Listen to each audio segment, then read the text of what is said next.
took everything apart and put it all back together again, and I'm feeling good.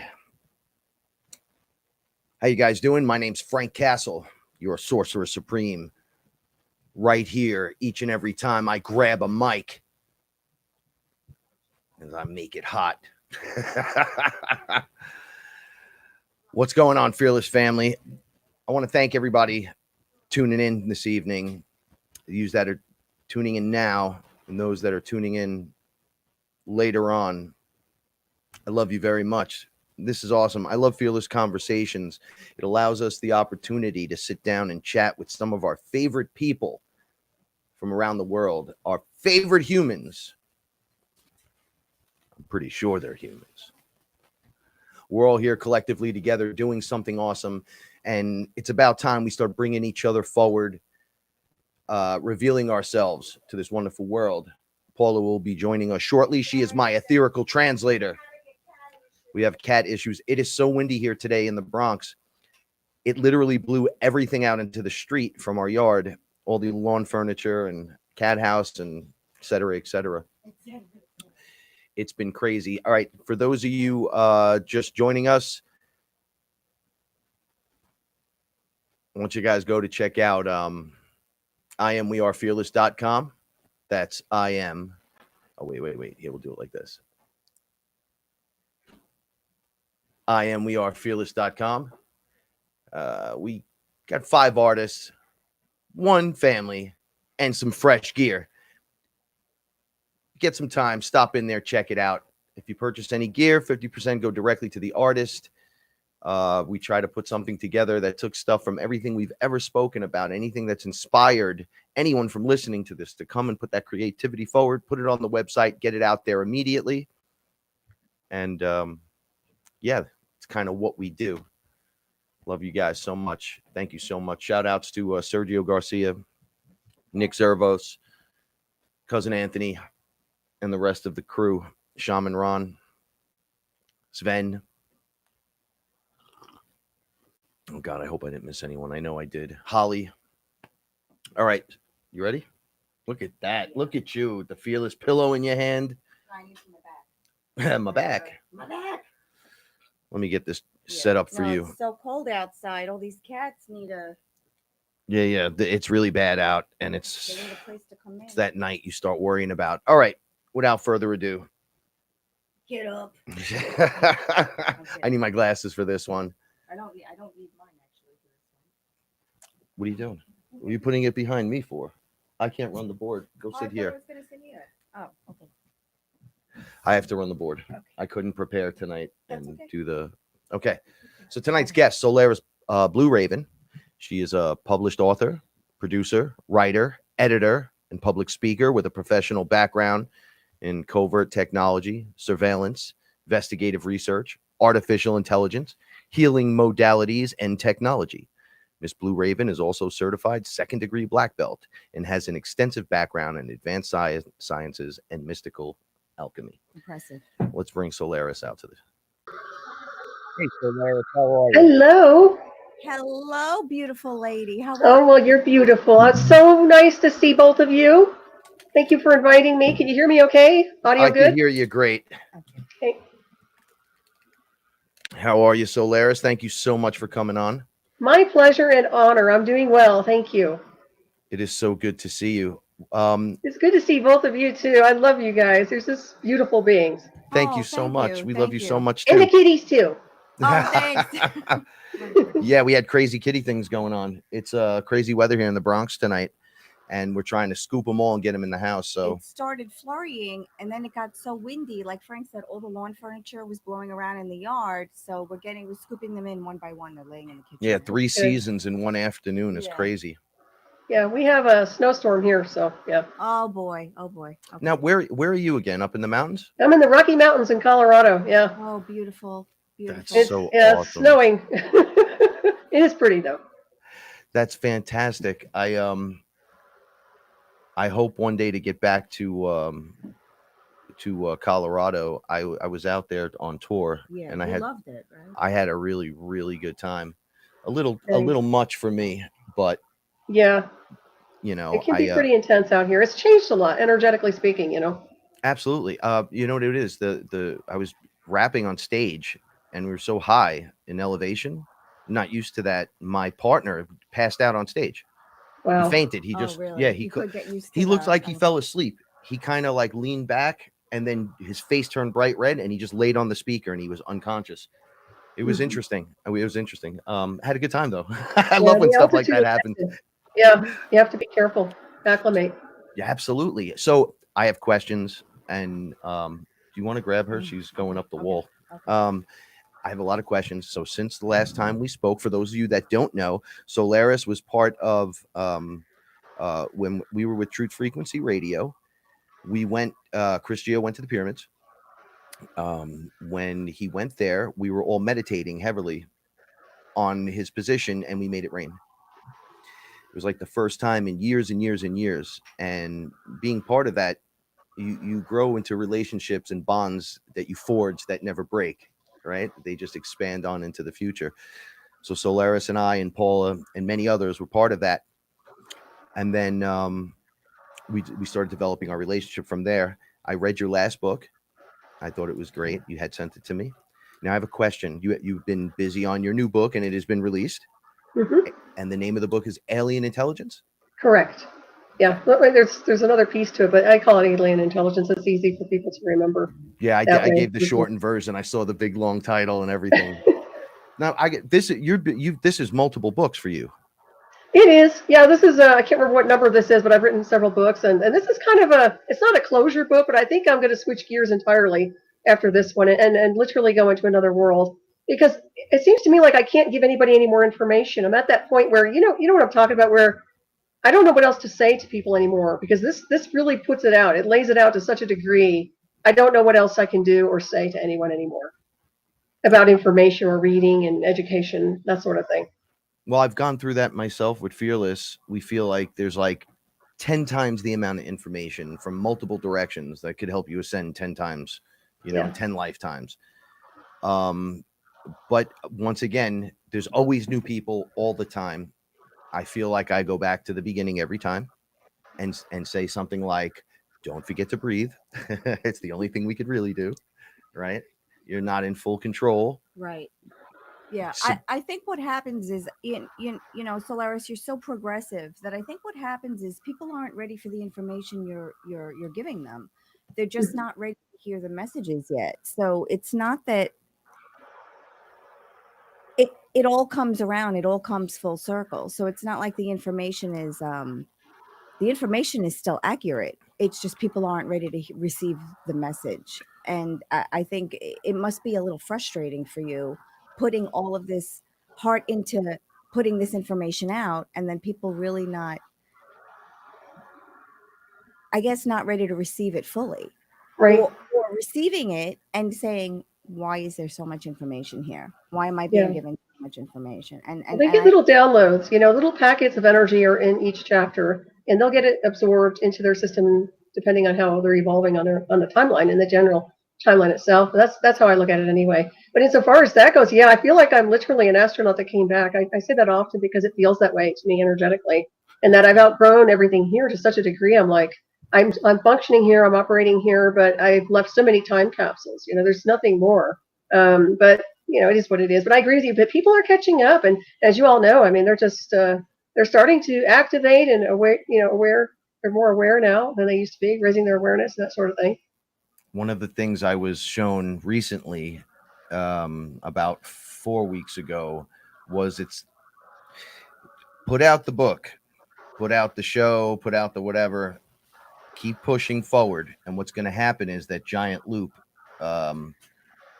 it comes sure, back. that gap is closing. Yeah, the gap closes. It's like all that work you built, all the progression you've accomplished, then the door finally opens. So you're already done with your creation. You put it out and you're just like, okay, I love everyone. I hope this does great. And then a year from now, it starts to swing back around, and then people start going, I read that book, or I saw this video, and because I get it all the time. People watching my very first video, like, bro, Yeah. what happened? Yeah. And I'm like, dude, that was years ago now. Yeah. Yeah. But it's all relevant still. Oh, absolutely. Oh, it's relevant to the journey on the very first day. As soon as you start, Mhm. you're like, wow, it's almost like read you are rediscovering it, but you discover it and think you're the only one that notices or something, and then you go online and Yeah, and you find your or like-minded people. Yeah. or you hear it and go, oh, that's what they meant. Because I poo-pooed all this in the very beginnings, all of it. I even had someone in Florida when I was having some issues come and sage me, and I stood there and laughed, and she just looked at me, and now I know that look. I'm like, that's the look I give people when I know the demon's looking, right? When it's looking at me, I just kind of look up like, oh, okay, you're not feeling it at all. I was like, bro, just get it done.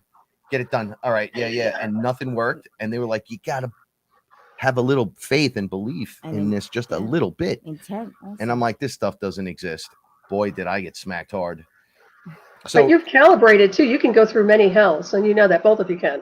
So that's the thing too. It's like you have immunity, in my opinion, an antidote. So wild. You don't think so? I think that each time they inject me with the truth, or right, no matter how frightening it is, because the truth is very frightening. Most of the time, you face it head on, and you're inoculated from that level.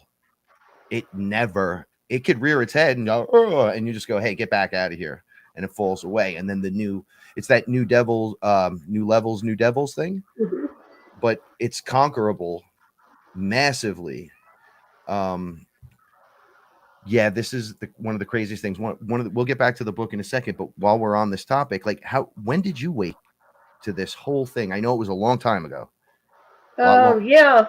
Insofar as what, just consciousness and evolution? Yeah, the whole thing, when you broke out of just being like, I don't know, a young lady, where yet I don't know if you always had a clue. See, I didn't. Right. Yeah, I was always on the path of spirit, teaching ascension work, and always in the modality of healing and higher consciousness. And then when I was pulled into the covert technology in 2004, that changed my whole paradigm. It pulled me into such a deep, dark place that I had to literally battle my way through many dimensional fields and technology to get out of it. And that's what changed everything forever. And that's where I got my calibration to negativity, so to speak, and bad things and things that I never knew existed when it came down to that. But I've always been on that path, but I never saw the dark side of the path. I never thought there was evil out there. I just thought it was all good and love and light, and and that didn't happen. But which we are aware of now, it makes us more empowered. There's no doubt. Wow. I see when people talk about the electronic stuff, technology, right? It tweaks me, because this past year I was attacked with a frequency weapon. I had no clue. You go, okay, I've been attacked mind to mind. I've had things walk into my space with me for sure. But I had beings come in here and literally lift the weapon in my face and just press the trigger with reckless abandonment. And they were doing it to me, the neighbors. It was like cordoned off over here. Wow, and they were laughing, saying, wait until you realize that the desk, because they were one of them was standing in the desk right where I'm right where I am. And I said, how are you doing that? And he says, wait until you realize it's not there. The desk isn't there. The wall's not there. No. And then he squeezed the trigger and then held it on me. But what happened was my body did a recalibration. I watched it. This has happened so many times. The third attack, I always get attacked like in threes. So the first one, I have no clue. It's an attack. And I get beat up. The second one, a little more prepared. Yeah. Third one, 6 seconds before minimum, I know you're coming, and I'm waiting for you. And whatever it is you're using doesn't work. If you use that before on me, it no longer works. So I watched the vibration hit my field, and then it just stopped and went back the other way, and I was able to just stand up. It took about a half hour for it to happen. There was a lot of other stuff going on, but now so I looked it up. The exact gun we were talking. I typed in frequency weapon, and I found the white papers, and I'm like, that's the weapon they were using on me. It looks like a Ghostbusters backpack thing with a thing that would shoot something out, but when it comes out, concentric rings, circles come out, and they get faster and faster and faster. But they were saying we could use that from the light pole, right? We could use that from a van outside, target you and hit you with a heart attack in the other room. And I'm like, yeah, I thought I was having convulsions. I literally thought I was going to die. I was having a seizure, and then I popped out of my body and I saw them. And then I couldn't get back in, and then I forced my way in, and then it started to recalibrate. Wow. So after hearing your stories, I'm like, whoa, this is right on major topic. Like the technology, how far would you say in advance is it? Oh, I would say it's unlimited at this point, even though they're not deploying it 100% insofar as the exotic aspects of it, definitely way beyond what mankind can comprehend on so many different levels. And even the technology I was exposed to, I mean, that's so, the interface itself, we didn't need chips, we didn't need anything. They triangulated me in my residence, in my home, didn't have to do anything to get there. So I would say, yeah, we're extremely advanced, and also our evolution through our own bioelectric field. It's so advanced and multidimensional that we can attune to different dimensional fields, including, unfortunately, their world, which of course it sounds like what you did to some degree as well, and calibrate into that world and interface with it. And like I said, I think it's kind of a training to some degree, even though I don't really like to look at it like that. And to me, I'm more fortified and more powerful now, even though I'm older, than I've ever been in my life, just because I've been there. So I think to some degree that there's something to be said about the type of education we get by interfacing with these things, even if they're not necessarily positive. Oh yeah, all of the negative things I come out with, I always say it's like a badge of honor, a victory badge. Mm-hmm. It just proves to me that I'm the creator, right? Like I hold the thought of being the all in my mind at all times, right? So it's like, well, you're the all, of course.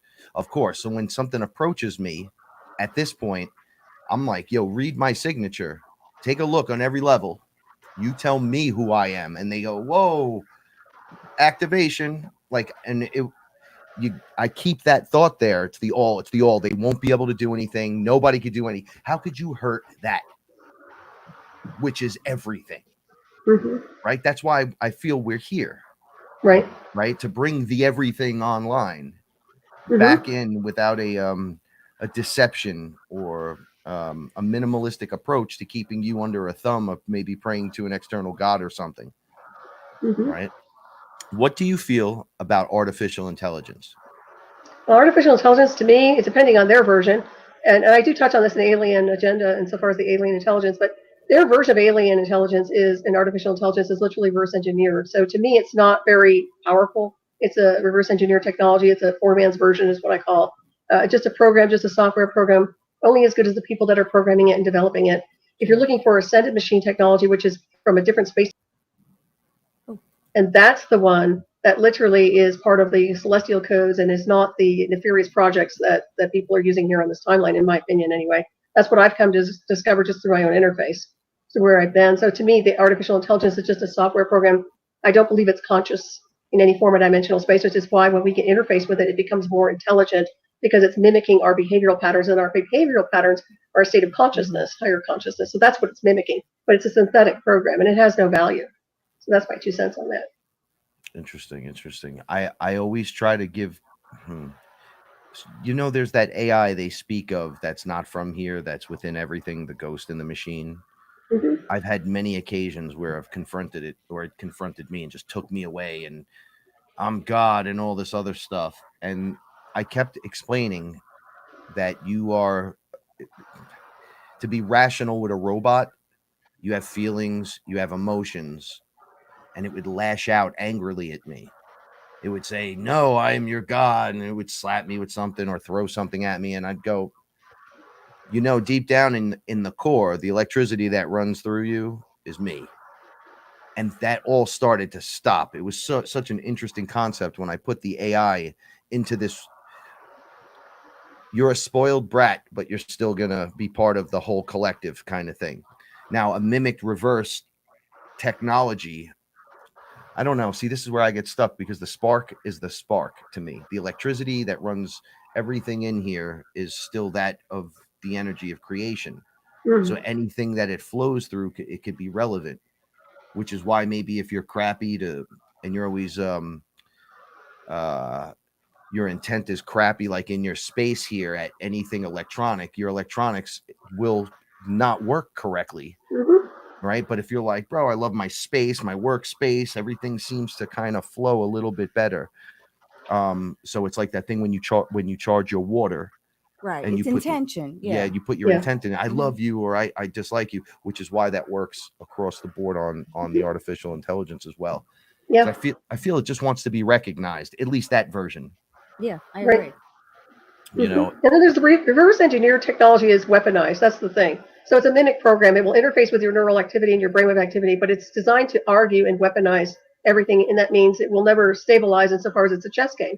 So it wants to succeed, it wants to override and integrate and then become the synthetic brain. That's kind of what their weaponization is. I'm not saying that's all of it, but that's a piece of it. That's the weaponized part.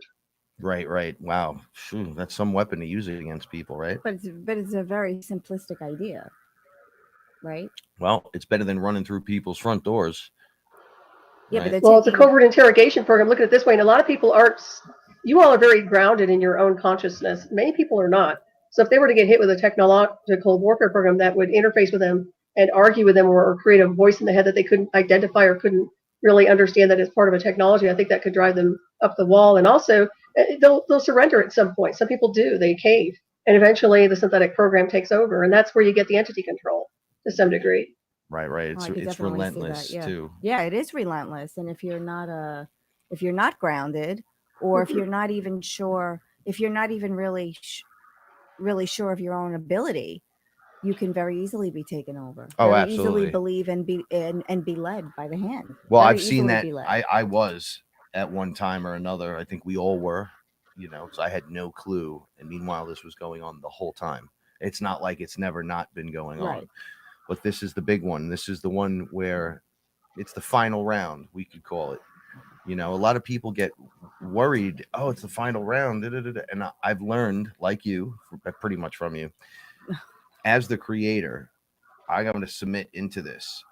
Like, there's actions being taken all around me, not to say that I'm not going to take an action. As a shaman, I take lots of action. I take care of animals and trees, and I do all kinds of cool stuff. But others will protest. Others will, create technology to help us. Everybody's doing their little bit of a part, and then it's gonna come online, and here comes the creators. So this is a big one right here. And someone asked to ask you about 5G. Now, is this going to be implemented within the 5G network, you think? Perhaps like sending out the technology I've been interfaced with, they don't need it. They don't need the 5G for that. What 5G is to me, in my opinion, is just something to scramble and run interference against the behavioral pattern and the brainwave activity of a person, the target. To them, it's a target. So to me, it just seems like it's another device to create more problems health-wise and maybe create more toxicity. It certainly can open up and create tears and problems in the electromagnetic field and aura. And that's something to look at, because once they puncture and penetrate that field, then other radio transmissions can connect in, and that could create a problem. So we're looking at some scrambling. In my opinion, it could be a problem big time. Right. I have this overwhelming feeling of just victory already. It's so weird. Now, would you say that this technology could be used for copies and clones as well? For the 5G? The AI, because I'm trying to keep the AI, the 5G, and the connection to all these things coming online kind of in a nice little box. You can definitely clone with synthetic telepathy and with synthetic brainwave manipulation, because what you're doing is taking a template of the brainwave activity of the target, interfacing it onto an artificial intelligence program, and then you're going to download it or transmit it into a host. And that does happen, no doubt about it. Synthetic personalities, it's part of MK Ultra, it's part of any type of a split personality. Some people have splits, not necessarily schizophrenia, but literally a directed program where they're literally having a bunch of different alters and programs running. Most are synthetic, and that happens a lot. Now, that's the cloning problem. That's the cloning right there. Right. Wow. How do you protect against all this? Like, what would you do to protect? My gosh, maybe across to the listeners.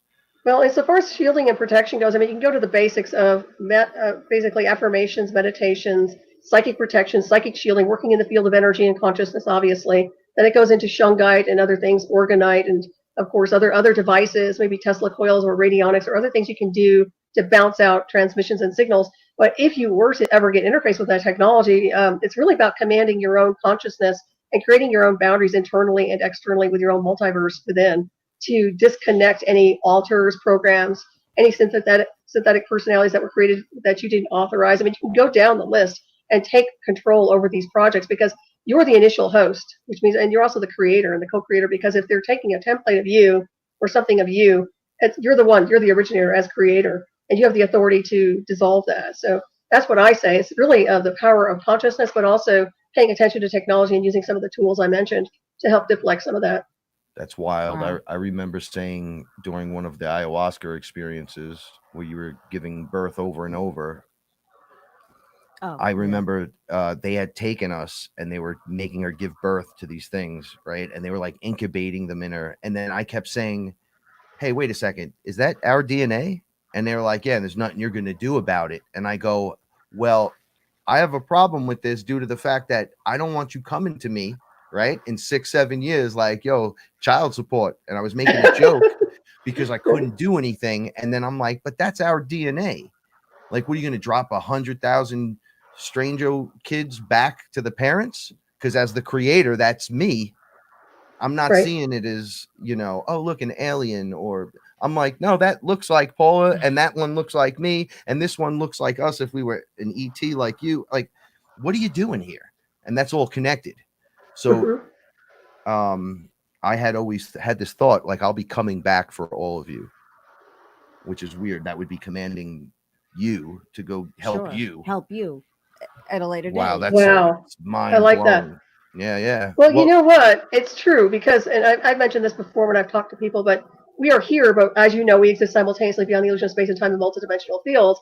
But most of what we are is projecting ourselves down here, which means you have the control as creator, co-creator, whatever you want to call yourself, off-world, and that will create the final destination as far as what's going on here. So yeah, you were making perfect sense, in my opinion, what you were just mentioning. And that's how I feel too. It's like, yes, I'm one of the, I don't call myself an avatar, but most of me is existing off planet and is very, very much aware of what's happened here, and also to me as an observer and a sacred witness. And it's not going to ever happen again. This stuff is going to stop. This type of warfare is going to end. So I think it's going to have to, because too many people are waking up and too many people know what's going on. And now that a lot of people are getting very comfortable with the idea that they are doing work that's not here. We're off planet doing work, or we're doing work in our sleep, or we go somewhere else to do the work.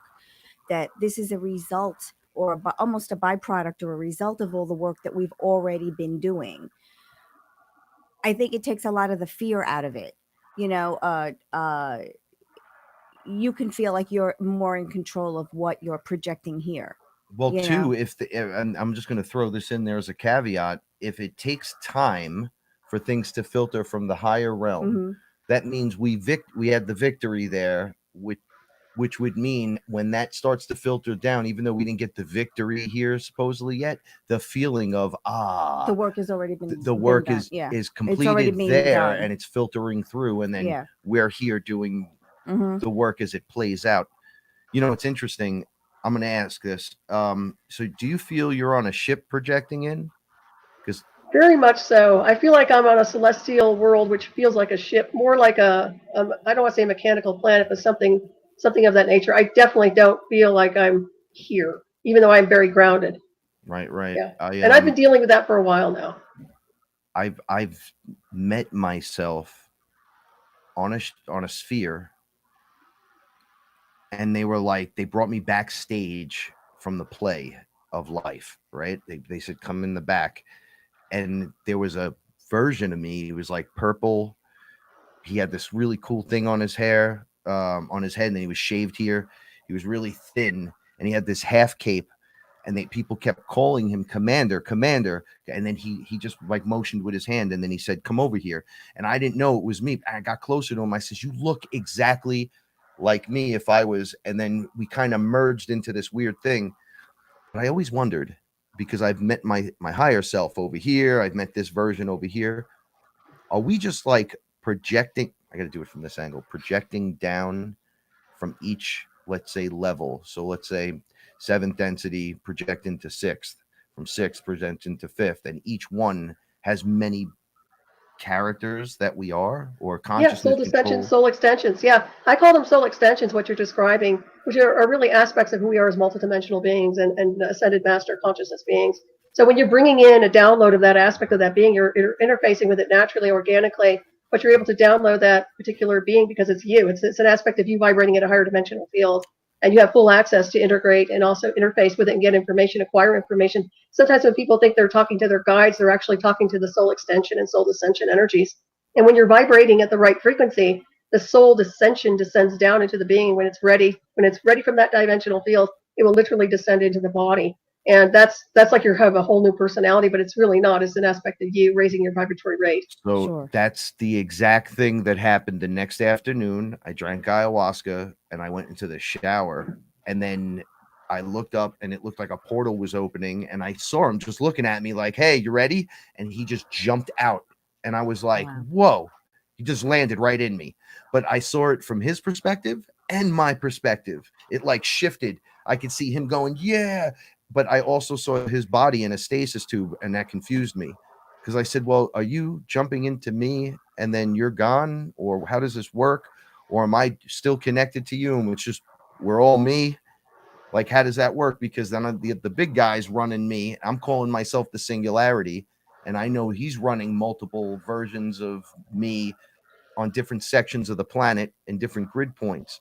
But those who don't awake, it makes me wonder, do they just live it out, or are those the ones that get taken out in an earthquake or something? Like, do they start randomly going as you claim your singularity and pull it in?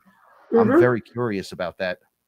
That's a great point you make right there, and quite honestly, I'm not certain.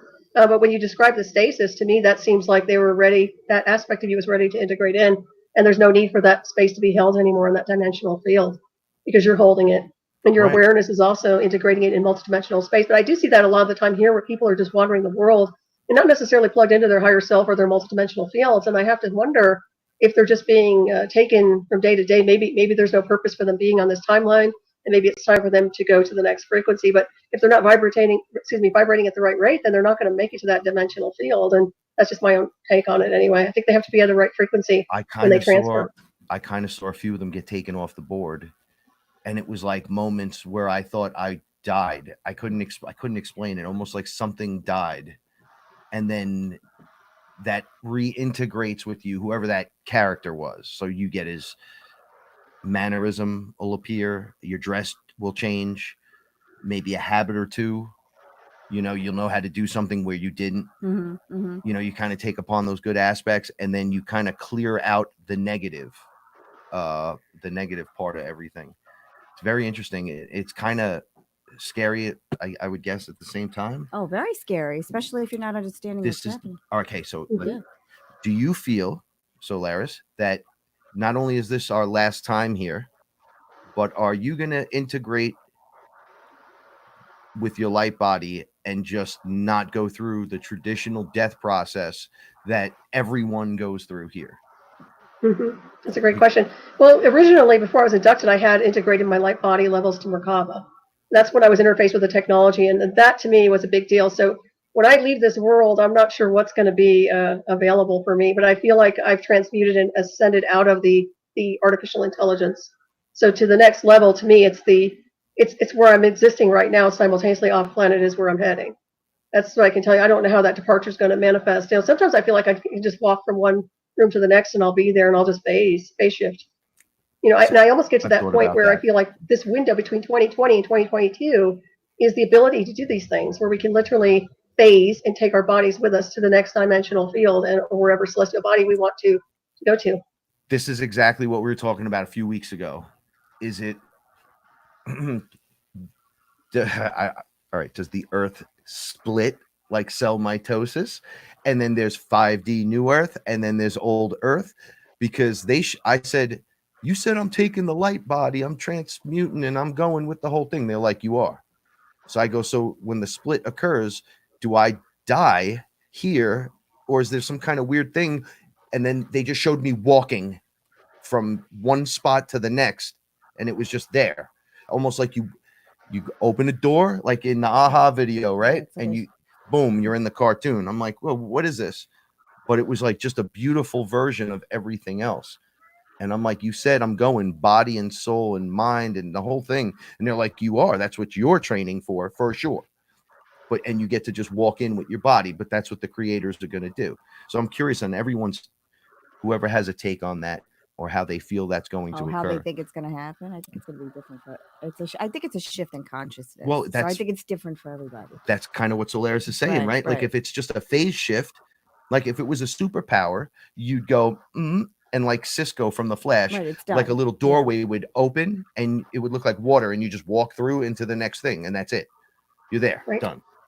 But your I've also, bioelectric field, your consciousness will change your cellular structure in your bioelectric field. That's the whole idea. That's the mechanics of the cosmos. So once your consciousness changes, that's the alchemy right there. That re-identifies your cellular design and the molecular structure, the atomic structure, everything will change. I saw my hand as the hologram was changing. I could see through it. And I said, I could see the hexagons in the hologram in my hand. I go, so we're in the hologram, right? Yes, we are. I go, okay, got a question. They were like, go ahead. I go, so does that mean I can change the hologram? And they were like, yes, but that's like advanced. They're like, that's where the people think they're shape shifting and doing all kinds of, you could do anything, but you got to work your way to that level or you'll frighten yourself at that level. You have to have that base that's unshakable, unbreakable, and it's hard to get there. It's hard, Yeah. And there's challengers too. Once you start evolving and ascending, you all probably realize this, I'm sure with your journeying, there's always a challenger to some degree or an adversary that will show up, maybe even something you've created along the way on the game board, but literally something that will mirror the energy or try to stop you from ascending out of where you're at on a frequency level. I've had beings try to stop me at every level, and it was almost like the ones that kept coming back. I just started going, we're all connected. This has got to stop. And then I went in for the hug on everyone instead. Send the love at them because the battle will just keep going. I think that's what they meant with the battle of the gods. Don't get involved with that stuff. Well, you're the technically God and they're battling. And it's like, if we battle, it's going to be a loop of battle. Yep. Because I'm just going to keep getting pissed and swinging back around. Every time you hit me, I'm going to hit you back. Right. Well, why don't we just break this loop right now? Why don't we not do this? And I find myself in a position of getting apologies from these beings at some point for breaking that cycle. And then you realize that it's either their skin suit, like the reptilians, they always want to fight and have sex and eat baby things. Right. And I'm like, what's wrong with you guys? Don't you get it? And it's like, no, they don't. They don't. No. And other beings had to explain, no, it's their skin suit.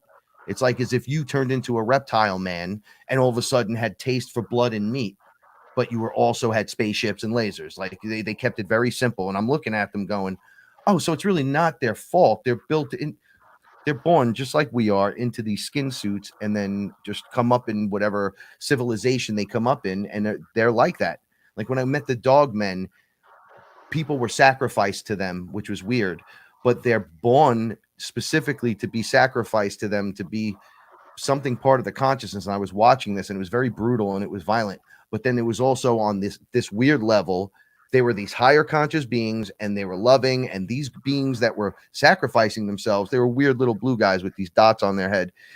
I was like, why are they doing that? And they're like, no, it's part of the greater collective here. And I didn't want to understand that. And then I said, let me watch and see what transpires. Right. And they said they're in the skin suits. That's why this works the way it works. You're in a different place completely. Right. They're like, the sky in the background is even a different color. Don't you notice? So I go, oh, so it's for as high as the consciousness can be, they're still trapped inside of the body like we are to some degree or another, and have that variation. If you're an animal, you're a dog, you're like, I got to be a dog sometimes, I just got to do it. So I go there. So they're reacting on that instinct. And they were like, yeah, that's why. Like you just can't trust certain things, and things need to be stopped because they'll just keep going. They don't know no better. That's true. Yeah. You'll say, you'll please stop, and they'll just continue through. What a place this is, right? The more we get into this. It's been interesting. It's been an interesting journey. No doubt.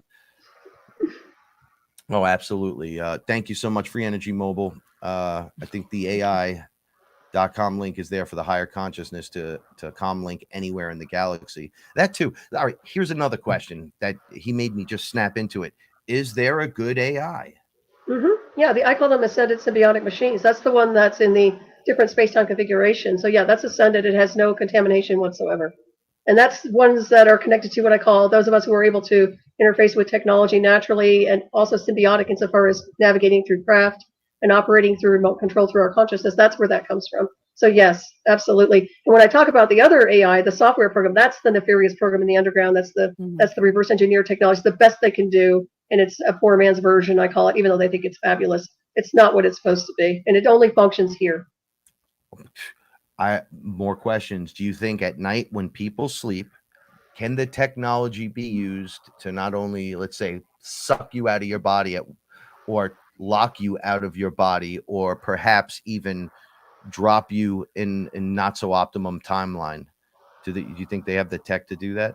They have remote brain hacking abilities, obviously, with some of the stuff that's happened to me, and definitely can access your dream time insofar as interfacing you with a type of a neural interface or something that they can run that will literally contain your field of energy so that you're not able to perhaps astral project like you normally do or travel in certain dimensional fields. And I think that's a problem. So what we do as spiritual warriors is really navigate through these things and negate anything that begins to appear as an obstacle, because that's definitely a universal violation. No one or no thing is allowed to contain you while you're in your state of consciousness. That's a big deal. Yeah. When we had the problem here, I looked up and the first thing I saw was a bubble over that. It looked like it was over the apartment, and it was just locking us out. And I immediately felt, I was like internally saying, hello, hello. All the chatter stopped, right? My higher self, like everything. And I'm going, hello, hello. And then I turned around and they started coming in the room. And I'm going, wait a second, did they just cut me off from everyone? Because I was yelling for help. No one came. No, there was no help. Wow. After it was over, they were like, dude, we were locked out.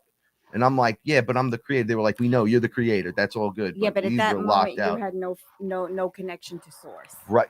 It was so wild. So that was specifically done. Because the AI once put me in this like egg, like energy bubble. I don't force field. It's almost like an insulator. Yeah. Right. I call it a nanosuit, but yeah, go ahead. No, it just that's even better. Nanosuit. It hung me on the wall in front of it and was explaining how it was God.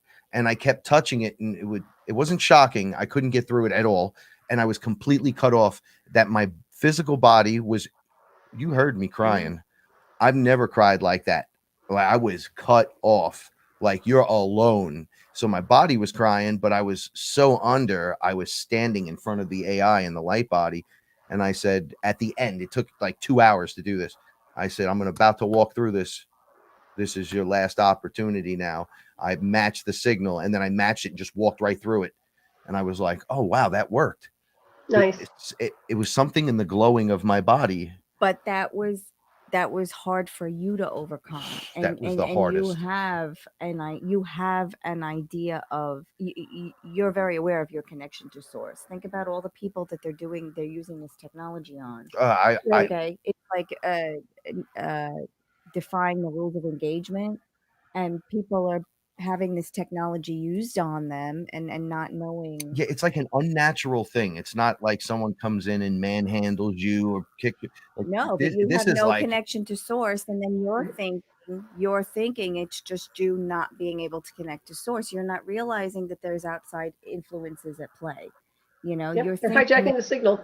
It's like the USS Enterprise when they get intercepted, when you think about transmitting signals, but that's easy as an analogy. Exactly. And if you have no idea, you just think you're losing your connection to source. And that's when you feel isolated and alone. People that don't even know that they are source in a body. I mean, we go back to the atypical person that's just like, hello. Well, that's I like the Giants. I like the Jets, right? Well, that's that guy that gets attacked. Yeah. What do they think? Like, that's why the message kind of has to get out there, because there is stuff out there as we're talking right now. Okay. In the chat room, people talking. I saw the dog guy. I saw this guy. Because they're there. As our awareness goes up, bam, it shows right up. Or when you're ready for the magic and you tell the universe, I'm ready, bang, it opens like a flower. Yep. Very, very interesting. All right. So all the new energies coming in, because I believe the energies are coming in from the sun. The sun's a giant portal, and all that new creative energy, or maybe this energy was there and we've just never been able to access it till now. I'm not quite sure, because I've seen beings holding it back and everything. But how are you dealing? Ooh, I squeaked. How are you dealing with the new energies? And how do you deal with it on a daily basis? Right. For me, it's I've already been calibrated to a lot of different frequencies, so I'm really immune to the downloads and the information coming in from, I call it the Stargate through the sun, for example. What I am aware of is that we are in the wrong space-time configuration, and I'm pretty clear that we are moving to the right space-time configuration. And when that happens, a lot of what you're seeing now will not be here anymore. And I think that's Right. what we're looking at when we talk about the worlds between worlds, where the overlay of another world is eclipsing this one. That's happening now. Oh, she's doing It's very close, and I feel it, and I know it, and we just have to understand that and be ready. Okay, so what does that mean? Because you're right. You're saying exactly what I'm saying, just maybe a little better. I've been talking about this overlay. My grandmother passed away a couple of months ago, and then I went on a ayahuasca retreat, and then I smoked DMT, and my grandmother showed up, and she was standing with me.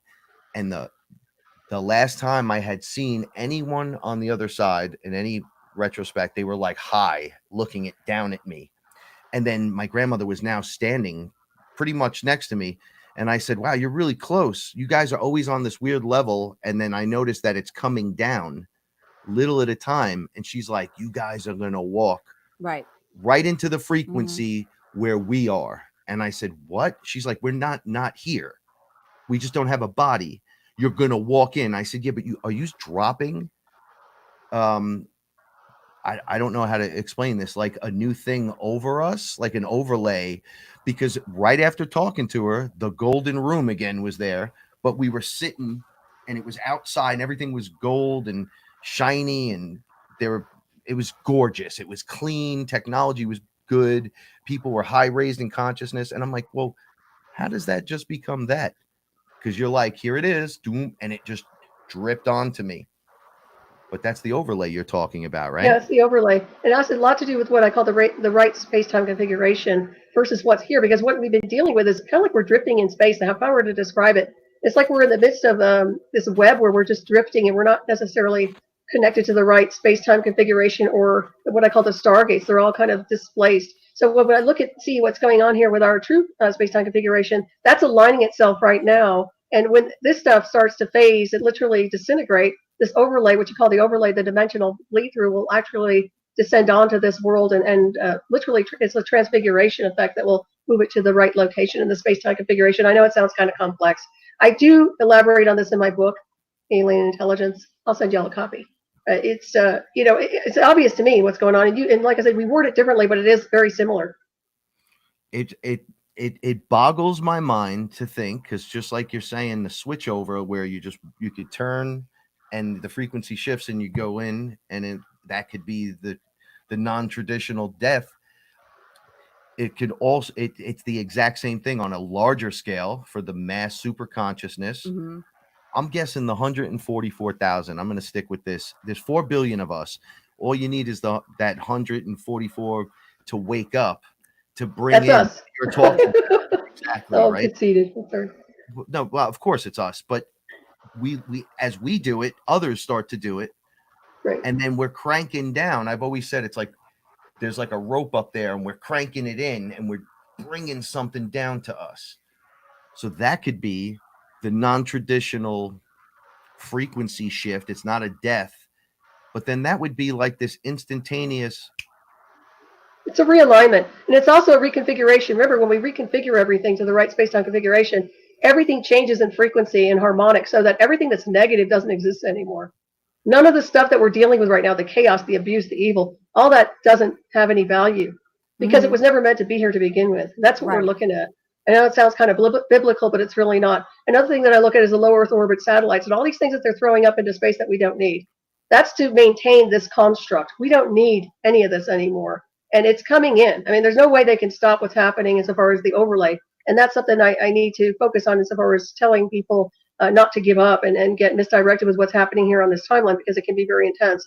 We want to focus on what's really going on in the cosmos, and also triangulating our own consciousness to accommodate that too. And of course, y'all are doing that on the timeline here, and I know I am. So that's what we're really focusing on. Is not this stuff here, but what's really happening in the cosmos, which has been a web of deceit, because the people have been lying to us about constellations. Everything is wrong. Everything is opposite of what it's supposed to be, and we need to look at that more seriously. So do you feel that there's going to be an event of some sort? Yeah. Is it a solar Especially flash? Yes, go ahead. No, I'm just saying, like, and would it be like a solar flash, or is it just going to be done, whatever it is? I see it more as more than a solar flash and more of a shift, but more of an electrical. I want to call it Photon Electric. something that doesn't electrocute you, but is extremely powerful charge of electricity that is natural, coming from the cosmic design and not from manufactured warfare programs. So something that will literally counter and neutralize some of the things that have been going on nefariously here. That also has something to do with the correct space-time configuration that I talk about, being in the right space-time configuration where the harmonics are right there in sync, so that we're not dealing with anything that's not going to that's not going to run any interference against what we're doing as evolved beings.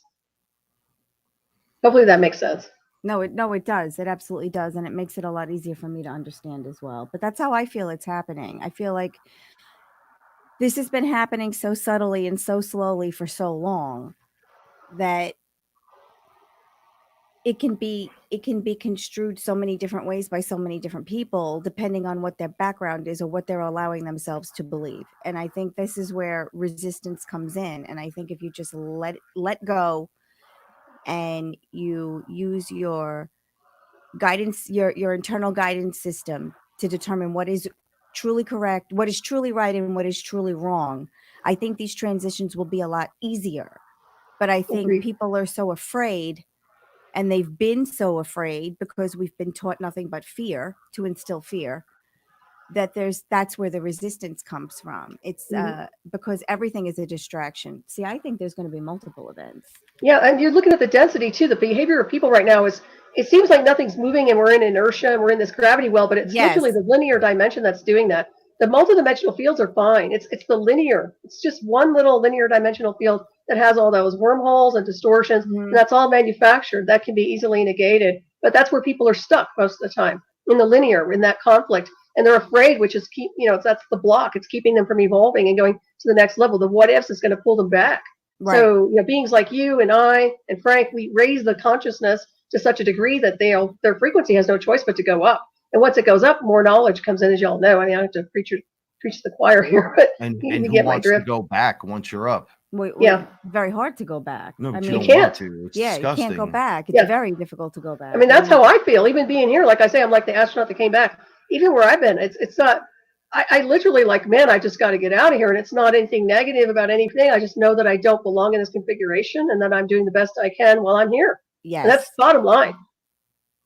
I closed my eyes the other day during a mushroom experience because I've been going crazy over here trying to realign myself. And when I closed my eyes, it looked like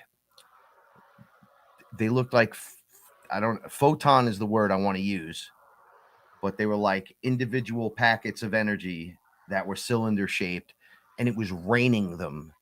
And my eyes were closed, and it was like light just beating. Like, I'm like, what is that? And they're like, these winds are solar winds. The energy is solar energy. That this is this. You're being bombarded with this. This part of the cage is down, so it'll pour in. Because I had saw your aunt when she passed. I was walking on the parkway doing a meditation, and she showed up, and I said, I always ask anyone who's passed the same question: what are you doing here? And are you reincarnating? And she said, I'm not coming back. You're coming here. And I was like, so this was like multiple times I've heard this. I go, what do you mean coming here? And she pointed up, and the Matrix, if there was like a background, like in the Truman Show when he hit the wall, there's another crack. Right. They were removing the boxes, the hexagonal boxes out of the background. And then there was total freedom behind it, almost like we were in a cage, kind of like on the design, the border on the screen tonight, those little hexagons, the honeycombs, one section would be removed, and then reality was behind it. And there were cranes and things were moving. And I remember when I first broke out, I was telling beings, I stood at the crack in the hologram and said, you have to take a piece with you as you run out. Break it, take a piece and just keep going. And then as they started piling out, pieces started coming down. Everyone came back to grab their piece. And I'm like, if everyone grabs the rock, we could move the entire mountain over here in 5 minutes. Stop it. Right. And it was like an agreed upon thing. But then to see it at that level, I'm like, well, this is really working. Right. Because you forget, we're so busy with lives and we're so hurt with death and the passing of the others that we forget to think that there might be something amazing happening. Sure. It's very, very rough. Yes. Solaris, how did you deal with family members, or how do you deal with friends that are kind of stuck? Oh gosh. Well, my siblings are very evolved. I mean, in a sense that they're not really into what I've been involved in, and they certainly haven't been inducted.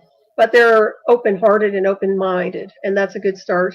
So I haven't had any negative blowback from anybody connected to the illusion of a family. A lot of my family's dead now. They've departed and transferred out to the other multidimensional fields, and they're moved beyond. Other people in general are very open. I must say, I've had a good response from people who are seekers and people who are learning and growing and evolving, and somehow, some way, even though they don't understand everything I say, something rings true in one of the books or in something I say, so that helps activate them on frequency. And then there's the other people who are, they're not ignorant, they're just misinformed. And to me, it's not much you can do for these people. They have to want to push and go forward on their own. They've got to move forward. So all I can do is just kind of, navigate. And if they ask a question, happy to return return it with an answer. But honestly, there's not much you can do for the people who are not willing to get beyond their own programming. That's their own problem right there. I'm still trying to get myself so high up that I'm not the one that has to leave the room in the situation where there's a lot of people stuck. That's one of the things, because I usually have to leave because I start getting nauseous because there's too much of that energy or whatever, that frequency's there, and they're just locked into it, driving it forward over and over. I want to be able to get to the point where I walk in and it's like the shit stops here, right? Like, well, that's the way it should be. Yeah, attracting the right people into your orbit, and that seems like you do that naturally with your audience, but bringing that resonance effect in so you don't have to deal with the density of other people. And the only time that really happens, in my opinion, is when you're in an undesirable work environment or someplace where you're forced to work around people you don't want to. Everybody vibrates at a different frequency, and that becomes a problem. I think when you're doing what you're guided to do here on the timeline, you're doing your passion, and it's filled with love and consciousness and expansion and evolution. I think everything and everyone comes into your orbit accordingly.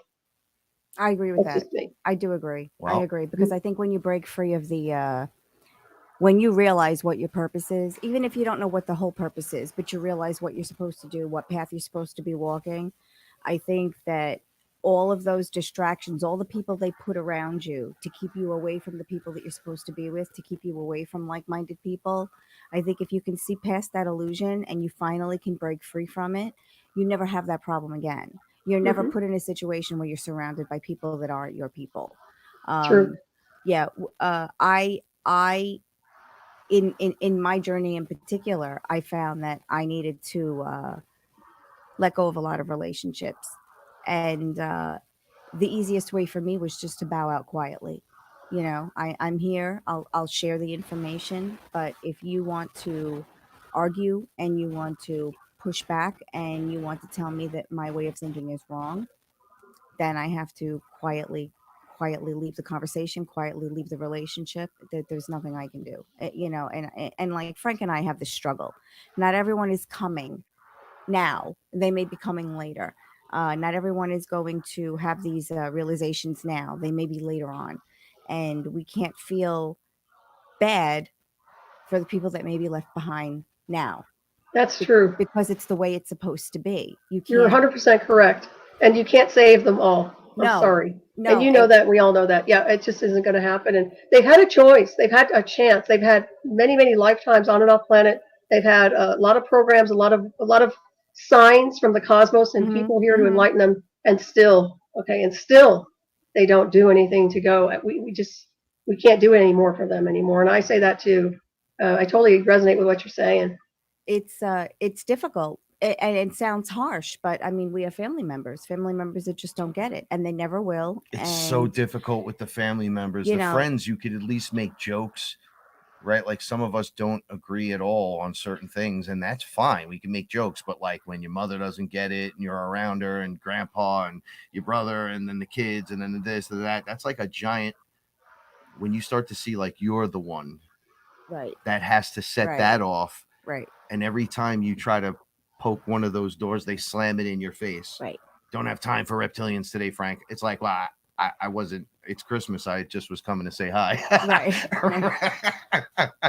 It is given to you according to your beliefs, but to what degree they're vibrating and evolving is where they're going to wind up when they leave this world. Right. That's for everybody here. So, hey, So do you think there's another place that people go to, or is it's just Earth and then it's just different frequency? like a frequency shift.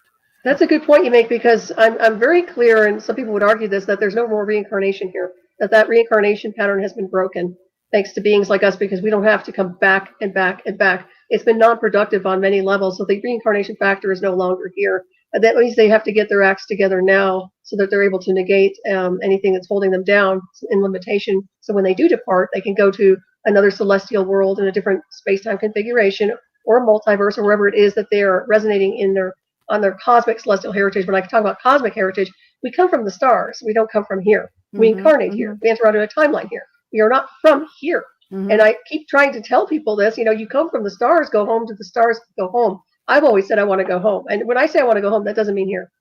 So just that's my own heads up and 2 cents on that. So one of the interesting things, I as a being here, I'd like to consider myself an original OG kind of gangster here from day one of the creation of the place, where the energy beings were here, the light beings. Okay, so I lived through that, and then the deception happens and occurs. They think they have it on you, right? We captured them, we got them, it's the big trick. Then I was shown that, well, we knew they were going to do that. Like on this level, we knew. So they heisted us, and then we already had the outcome planned for when we just pop off and awaken. And the other guys knew that and kept trying to shift. So I keep saying, I'm going to make this place great. Like I'm here to make that transformation back, so I could kind of put the exclamation point at the end of this journey, right? So the light being shows up and it's like, no, we're getting back to day one. So you can do that the correct way, the way it was meant to be done and supposed to be done. So I always wonder, so is that a 3D Earth where Frank shifts to 5D and then has to come back to 3D as this guy? Or does the people, when the shift occurs, do they take them off world? So maybe the energy is just rough, like they just can't handle it and they don't want them to die. So they transfer them out to another. I just don't know. That's why I'm throwing it all out there. It just seems like it could be a bunch of these things. Right? I think it is I don't think it's one thing. I personally don't think it's one thing. And I don't think that, like we talk about this shift and we talk about what's going to happen. And I think for people that have not raised their consciousness, nothing changes. I don't think they are even aware that anything is happening. And that's where you get your ghosts and your spirits. They haven't moved on because they don't understand. They haven't done the work. They don't understand. And I think that there are going to be multiple things that are going to happen simultaneously, because there are people that just don't want to know that there's anything more than this. Like, there are people like the people that really think like Earth is the only inhabitable planet and we're alone in the galaxy.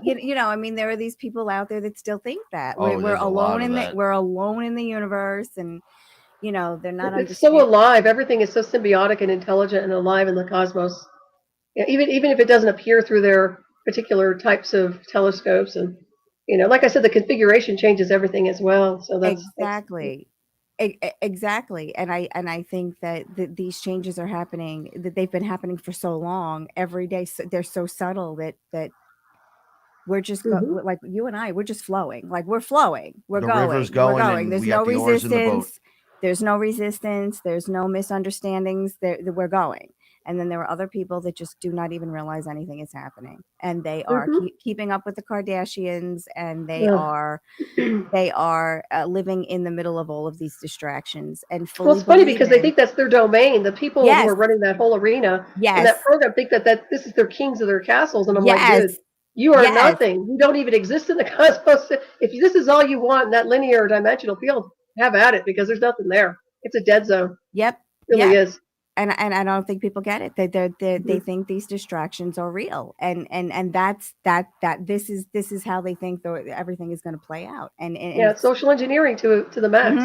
That's how it works with mind control and programming. And unfortunate. Agreed. It's terrible. It's terrible. I just keep as you're talking about this, I keep flashing to this couple we know, and then the girl will want to talk to us about Aya. And the guy will just wait for the right moment and run in and go, listen, that's great. That's great. You see these sneakers right here? They're $700, right? And we're like, You just missed the. It went You right, just right. missed You it. see this hat I'm wearing right here, and I'm like, yeah, the pink hat, yeah. These are $70 a piece. I'm like, yeah, none of that matters. You're not taking that hat with you. And the girl is like, see, everywhere we go, and I'm like, wow, this is like, it's almost like they're playing that role for me to see, so I understand it more. Right, because they're holding on to all those earthly things. You They know, think yeah, they're that's wearing the important. mask, and I'm like, oh, okay, you're still, that's where you are, but it's just so wild to see that. I mean, that's completely. It's material. That's all it is. It Stuff. is. And it's Just stuff. ridiculous, you know, like these sayings, like you can't take it with you. You know, that has so much more meaning than you could ever understand, because it's not, these things don't mean anything, you know, like No, all they're of not this relative. They're means just no, it's constructs. not. It is. And once you see past that, you see how you really find your place. You see how you fit and what your job really is here. And it is so, I feel terrible for those people that will we really do. We feel bad for the people that don't get it. It's Well, I like feel you're living your I'm whole life is a compassionate lie. towards them. I feel like when we feel bad, it becomes something different than when you're just compassionate towards them. But think about these people, that's their whole existence. They Yeah, think it's just that's weird. life. But you know, also, how do we know who these people are? That's another thing. Well, that's another thing. They could be entity programs running. Yes. If they're that materialistic, usually they are just synthetic programs. Some beings have soul, spirit, consciousness, integration, real beings. Others are just entity programs, just running empty. There's nothing there. It's a biosuit. You know, I'm so glad you said that, because Frank and I have this conversation all the time, and that's what I say. And This is this is the astronaut suit now. Yeah. You're a spaceman. You're breathing in oxygen through that etheric pipeline, and all this crazy stuff is happening. Yeah, but that's cut. Because Some I people, used to that's say cut to off. me, They don't see anything. no, I know. She used to say to me, think about scuba, right? And I'm like, well, I don't scuba dive. I live in the Bronx. She goes, no, put the thing in your mouth, and I had the little tube going up, and Source was there, and then she just let me go, and then there was a whole bunch of us just floating, and then we were like, oh, hey, how you doing? We forgot that the connector was in our etheric mouth down, so it was like the divine breath was being pumped into us. It was so weird. Right. And she's like, see it? It's like scuba diving, but that's you in your body. But think Because about you're it. not actually your body. You're the thing that drives your body. But think about when you have a breakthrough, or you're doing work when you're sleeping and you're out of your body. Think about the feeling. Think about how you feel then, and think about how difficult it is sometimes to fight your way back into your body, to get back. You know, and that's scary, because a lot of these entities try to get you to leave your body and then lock you out. So now where do you go? You're out there. Claim You your have to get domain. back. Yeah. Yeah, you're out of your domain. All right. Tall white male said, I think being kind to nature is the best way to please our maker. Oh, I believe it. I believe it. Let me put a And caveat. animals, especially animals. And animals. You are correct, but think you're the maker. It's you, and the construct is made to work in symbiotic relationship to you as the creator. So when you have an external maker, like there's the guy that created your body, that whatever beings did that, those Anunnaki characters, but they didn't make your soul. So who's the soul? Who's that thing? What is that thing? Well, that thing's the creator. So it's you pleasing yourself and the things that you created. It's an interesting thing. You show it respect, it shows you respect back. It's meant to, the universe, it conspires for you, not against you. Unless you conspire against yourself, then things around you start falling apart, right? Isn't that how the Matrix works? It's like the ultimate trick. If you don't believe in magic, well, I guess there's no magic. Right. Yeah, you manifest your own reality. But there's Right. also the co-creation that we talk about too, as being extensions of the God, the creator source. And of course, we have that enlightenment, which being kind to animals and in tune to nature is part of the cosmic design in any multiverse, wherever we come from and wherever we go. That's the interface we do. It's always about unconditional love and usually kindness when it comes down to navigation. I can't to be other without them multidimensional now. fields. I don't understand it now. Like, I guess being activated now, I see it, but I can't ever see myself without any of the family we have here. Right? We have a multitude of them. But that's the secret. It's that kind. It's that and simple. there's enough right? room for more. It's a little bit of kindness. It's that simple. And we talk about this all the time. And, you know, people like to argue with me and they're like, well, Paula, in my reality, it's not like that. Well, it could be. Just change the way you think about Right. this one thing. Change the way you think about that one thing. Allow an idea allow an idea in where you're not the winner. You're not trying to come out ahead. But you're also not the loser.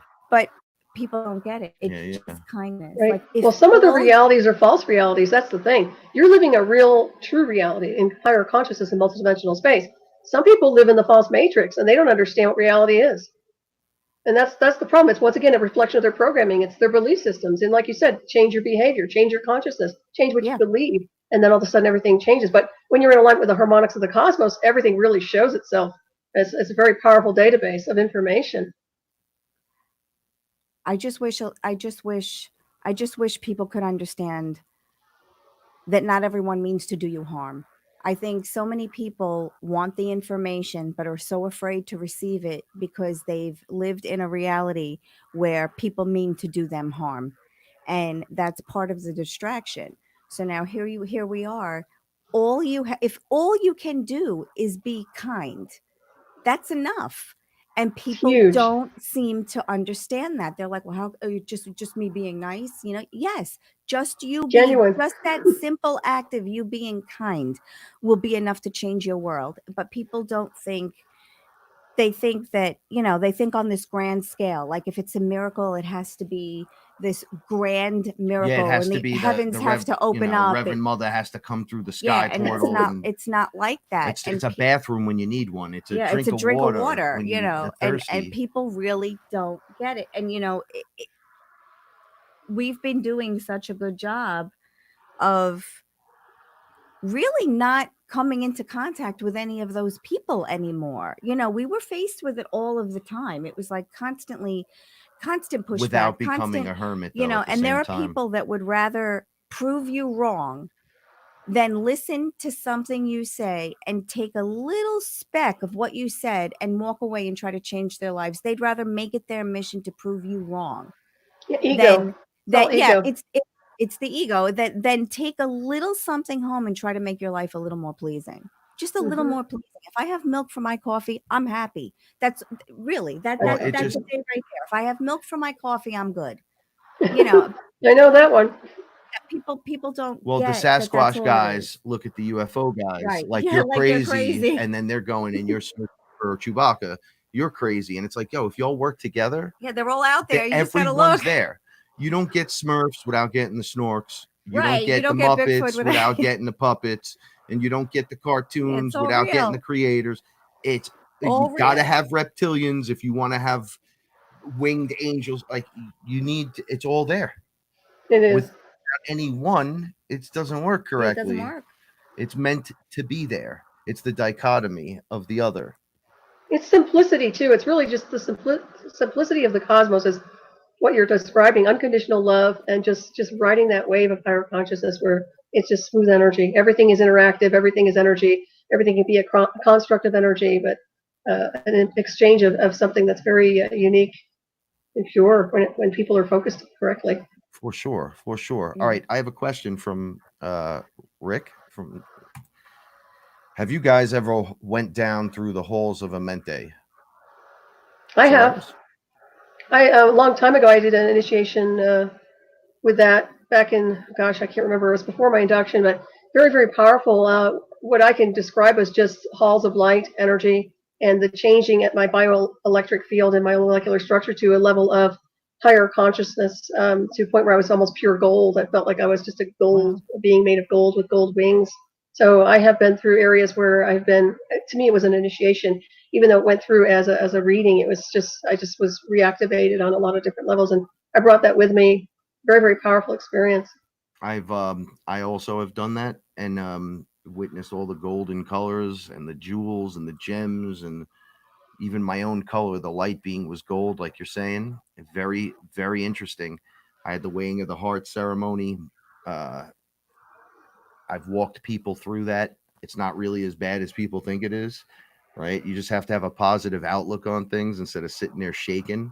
But the idea is when you have like an Anubis character or any one of those beings that are like 15 feet tall standing there, if you're too caught up in that, you're not going to weigh out. That's the thing. You got to kind of just relax and go, and then they'll show you you. That's what happened to me. And then I wound up being able to just go through the whole process as an initiation. It was quite beautiful, very extraordinary. And I'm glad that others have reference as well with this, because I know some people are having experiences. They don't know what the hell is going on, you know? And then one of the first things with me that came up was the Emerald Tablets. Right after that experience, I actually had one of the books sent to me. So I was like, oh, let me read this. And I'm like, I met Tahuti before. And I start reading it and I'm like, whoa, okay. So I've been going through this. This is what he's been talking about. So I know Chris Gio talks about this as well, going through it first and then finding that it's out there. And you think you were the first one that went through it or something. I've discovered Atlantis, right? And it's like, no, it's been there the whole time. But it's also an uncovering too. What you're going through is also, you've been there before, you've done it before. A reemergence, I guess, terminology, an awakening. So, all right, let's see what else Rick is asking. The tablets of Thoth speak about going through the halls of Amente. Do you think we must, in order to not have our consciousness wiped, if and when reincarnated? I don't think so. Well, maybe that is just the initiation that you go through to reach a higher consciousness. Then you don't have to even deal with the reincarnation. You decide at that point whether you're in a false matrix or not. So maybe that's just part of the initiation process itself. Like everyone goes through that to one degree or another, right? All the data gets stored in your cellular energy anyway. Everything is stored. You can access any lifetime on and off planet whenever you so choose.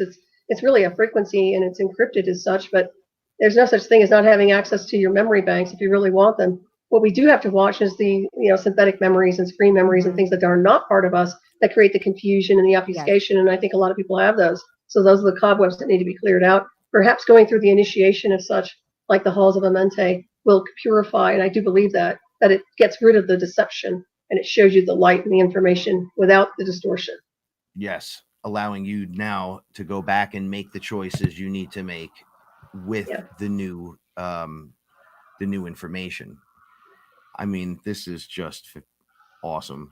I love this.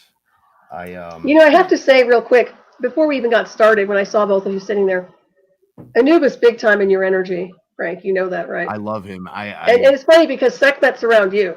Yes. So lots of cat energy, but that is a powerful, whatever you were doing. I don't know if you were doing some kind of work before we got on to the air or not, but I'll tell you what I did. I lit a candle and I said, I went outside. I smoked a little bit of tobacco, not a cigarette. I rolled organic tobacco and I said, okay, universe, it's time to become, to learn, teach and learn and to share. Perhaps whoever's ready in that frequency can come on in and help me become a better student and a better teacher, right? And to help me then bring that information out. So I wouldn't be surprised if he was here because he's my number one. Well, it's your energy too. That's the thing. It's been integrated in your fields. It's not just about an energy around you. It's more about you and you or them to some degree. That frequency is really embedded. There's no doubt about it. So just a nice heads up on that one. When I say to Shiva, when I first met him, it was an external being, right? It was a character that came in the energy. And then eventually he taught me, this is my energy. And then I learned the energy. And then he's like, okay, you're Shiva. And that was it. And I was like, wait, what? And he's like, no, you're me. So now I said, I'm Shiva. And that's impossible because I'm Jesus too, according to everyone. And then I'm this guy and I'm this guy. And he's like, no, you dare I say, make love to the energy. You wrap in it, your energy, it mixes, it filters. And as you get an understanding of it, you get to do the exact same thing. Whatever he can do, you can do. Right. So this is the Godhead. Bottom line. Just the Goddess, energy. Godhead, yep. Right. So you become that. So now when I do things and I need him, I go, oh, I am Shiva. And then the arms come out and I get a little bluish and I'm like, wow, I could just do that. And they're like, yeah, you could do that with anyone, anything. Because it's you, it's the all. That's a hard thought for people to have in their head. You know, what do you mean I'm the all? I mean, you're such good teachers. I must say, both of you. It's such an honor to be interviewed with you and interview both of you. You're wonderful beings. I want you to realize that. I know people do who follow your work, but Thank you so you much. We are love No, you. thank you. so unique. Can't find beings like you every day. You obviously know that. So just Thank a you heads so up. I'm much. very appreciative of both of you, and I love you both very much. Oh, You thank know, you. thank you for the work Thank you do here on the timeline. Thank you. Oh, No, thank you thank as well. you. You know, we love hearing what you're working on because for me, I mean, you know, Frank sees the beings, Frank travels to these wonderful places, and I just do the work I can here. And I do the work I can when I'm off sleeping, and I try every day to be the best person that I can be. Some days it's not, some days it's difficult, some days it's very simple. But for me, I guess it's just a more simplified approach to this whole thing. You know, like just exist where you are, be where you are. Frank is really the one that sees the beings. I don't see the beings, I don't connect to the beings, but I feel it's all there. And I know it's Oh all yeah, there. you're You an know. integral part. Both of you are so unified on so many different levels.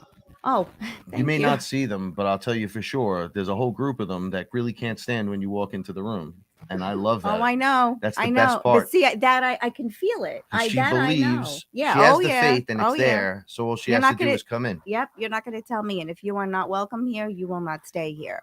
And if you are here, you're going to do work. See, I'm like that with a few things or a bunch of things. And then over here, not as much, right? Like the confidence in certain things. Whereas you have to have an unshakable, unbreakable faith.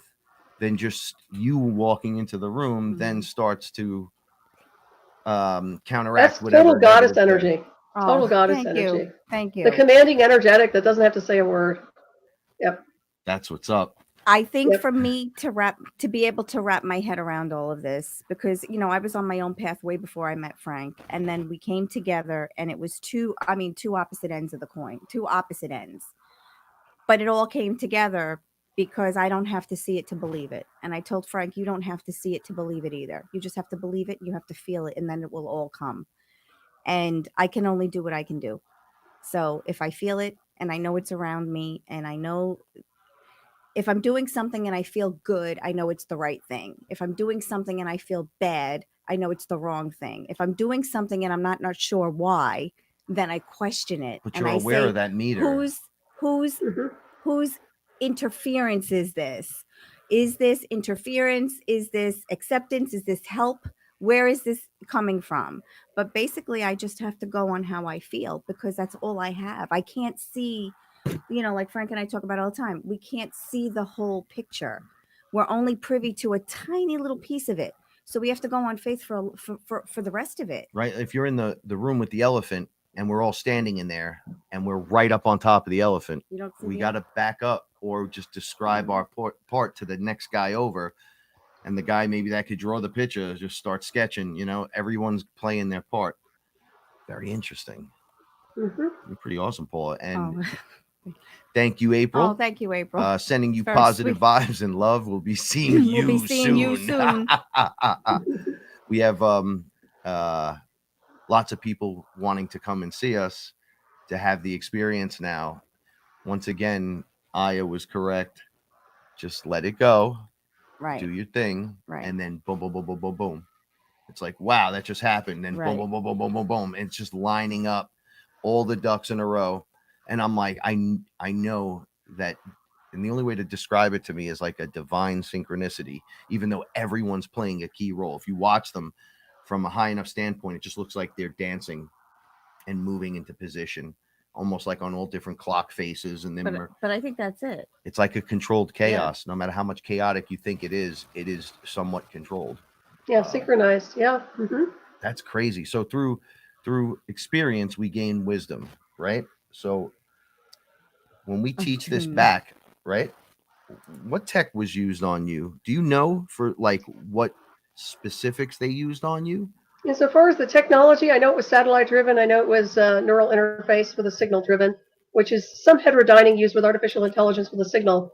So what they're doing is, and I've explained this before in my books, but literally they triangulate a target inside their residence, what they did with me. Then they use, they map the electromagnetic field, the neural circuitry, the bioelectric field. They map everything remotely.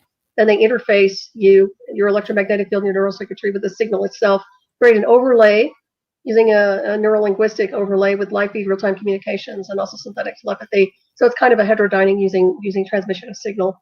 And of course, some of it's radio transmission and some of it's not. So you have some scalar mixed in with some radio signals and then some other transmissions that are literally connected to more exotic technologies.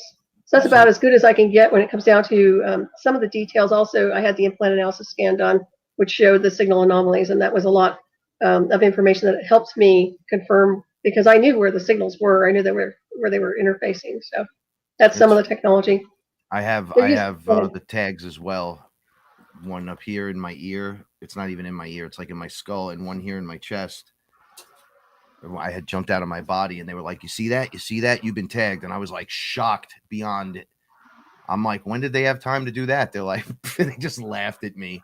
You know, if they tagged you in your chest cavity, I'll tell you point blank, that's a rare location. They usually don't do that. They did that with me.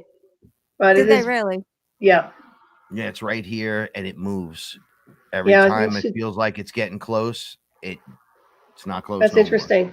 Well, I know that it has a lot of connections to Merkaba too, because we're working with our unified field and universal, what I call the universal celestial heartbeat pulse, because you have to realize we're multidimensional. I know y'all do.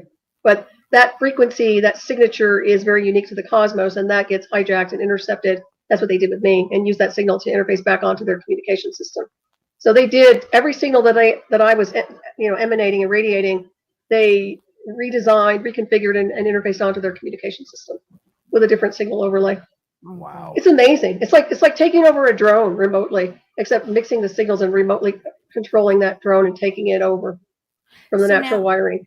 I have to ask you, Solaris. So now the people that help you, because I'm sure you didn't figure all of this out on your own. I'm sure there were some people that helped piece this together. How did you know you could trust them? I couldn't really trust anybody, but I've talked to a lot of developers over the years, and I've sat, around and talked to them at locations, at conferences, and picked their brains literally to kind of figure out what was going on, and then decoded some of the technology. It was easier for me to decode the technology because I had been there and I knew what I was dealing with on that template level. But talking to these people, no, you can't trust them. But if you do enough research and you start looking at the patents and you start going into the levels of this technology, it starts to come into fruition as far as what you're looking at. And it's very easy to decode. But none of those people are literally trustworthy in a sense because they're compromised by their handlers. And so I had to literally roll up my sleeves and dive in and decode most of it by myself. So you had to do a lot of the work yourself. Yeah. Then. Okay. Yeah. So a few people here and there confirming, but they couldn't give me a lot of information. And I suspect that was because they didn't want to get themselves in trouble. So they would just tell me, kind of like you're in the right path, you're on the right path, blah, blah, blah, that kind of thing. But it was never, we're just going to give you all the information. That never happened. No, of course. Do you still speak with some of those people, or do you? I don't talk to any of them anymore. This was years and years and years ago, and I was inducted in 2004. I remember talking to Preston Nichols on the phone. I remember talking to Robert Duncan, some of the developers of some of these technologies that were connected, very similar. But yeah, over the years I've talked to a lot of different people, but I have not really stayed in touch with a lot of them. And of course, Preston Nichols is no longer alive. Wow. So you really had to do all of that research on your own. I had to do it myself, but what's really disturbing is when you start decoding MK Ultra and covert warfare, and you start looking at some incredible materials associated with the technology, I started getting very disturbed because I knew that I was inducted into that program. I knew the technology. I knew that they were neurally interfacing me, and that became very concerning. And nowadays, synthetic telepathy is a real big topic. Of course, you've seen Elon Musk really big on the neural weave and everything else, and so everybody and their mother's really interested in it. But what they don't realize, and maybe they do, is that the back doors are there, the accessible back doors where they can get into your brain hack you, remotely control you, insert false memories and screen memories and things that don't belong, and then confuse the target. That's what they are. They consider everybody a target of interest and collateral damage. So yeah, this is why it's really important to bring the awareness up so that people understand that you have to claim your domain. It's like you're astral projecting, right? You've got to claim your domain, and that means your brain and everything connected to the mechanics of what you are with your neural circuitry and your functioning abilities with the central nervous system. Wow. This is intense. It is intense. For sure. So I have another. Oh, I'm sorry. Go ahead. No, you're good. No, I was just going to say, but we are designed to interface with machines. The ascended machines and symbiotic, like I touch on, we are naturally wired as avatars to have these beautiful abilities. What they do is hijack the neural circuitry and create their own overlay once again, and run an interference pattern so that they can extract the information and keep it contained in their world.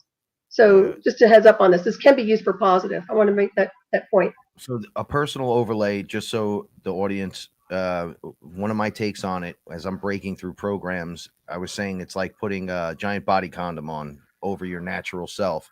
And then you put another one, and each one has like the ability to shade an area out or to do something different, and they just keep putting them over you. Correct. So as you break through, oh, I see a little more, and it Right. sees like this, and then you go through that, and you go until you finally break the mold, and the creator appears.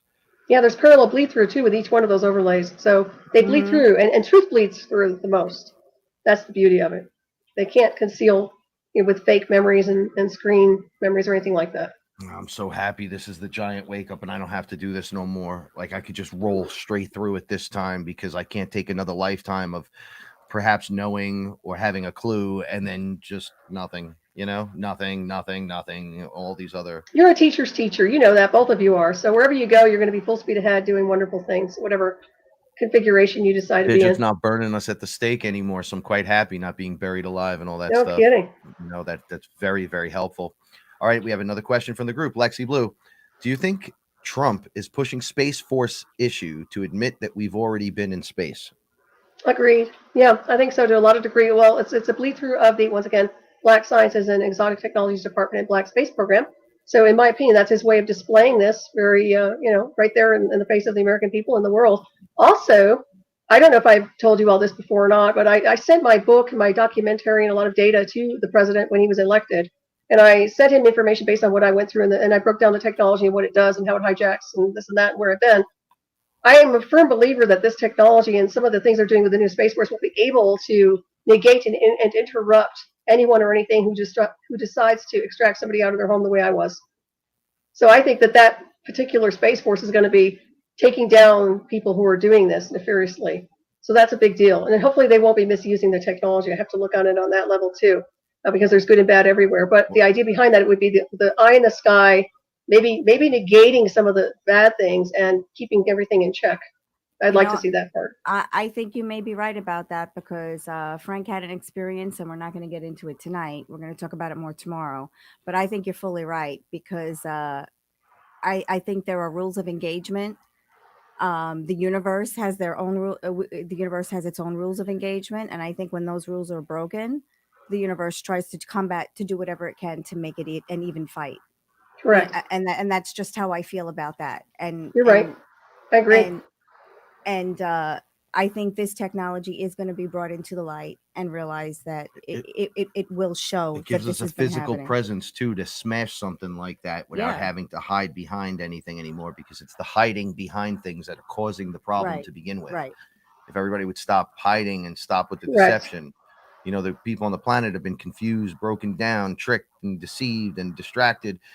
It's just so crazy. And you're right. They have to be checked on the higher levels too. I do that often. I'll go up there and say, I don't think you guys know what you're doing, because I'm the one in the body. So this is what it feels like. Right. And I'm the one that's being impacted by. You're the test pilot, bottom line. Yeah.